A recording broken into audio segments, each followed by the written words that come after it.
अस्सलाम वालेकुम हाज़रीन ऐं नाज़रीन ड्रामा सीरियल दुलाब जी अचण वारी एपिसोड में वॾी अपडेट अची चुकी है दोस्तों। नेक्स्ट एपिसोड जी नई अपडेट तव्हांखे ॿुधाईंदासीं। अचण वारे एपिसोड में हाणे शाहनवाज़ ख़ान जे लाइ वॾी मुसीबत तयारु आहे। मंसूर ख़ान जेल मां आज़ादु थींदो ऐं होॾां जेको राज़न वारा केस मां हथु खणंदा ऐं होॾां जेको आहे मुराद वारनि खे बि ख़बर पइजी चुकी आहे त हाणे राज़न वारनि खे बि शाहनवाज़ ख़ान धोखो ॾिनो आहे।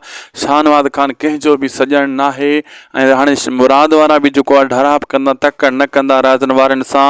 ऐं हाणे जीअं आज़ादु थींदो मंसूर ख़ान ऐं हाणे मुराद वारनि खे ख़बर पइजी वेंदी त मंसूर ख़ान बि बेगुनाह हुयो, तॾहिं त जेको आहे राज़न वारनि केस मां हथु खयों आहे।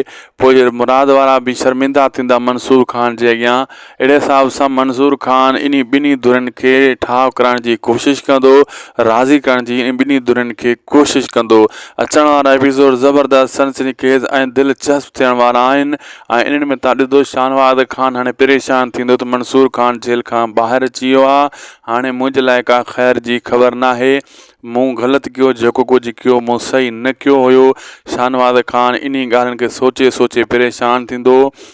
ऐं शाहनवाज़ ख़ान खे हिकिड़ी शइ जो फ़ाइदो आहे, जेका राज़न यानी ककर जी जेका भेण उन वटि आहे, उन खे उहो हथड़ा फेरे थो त निकाह राज़ी थी।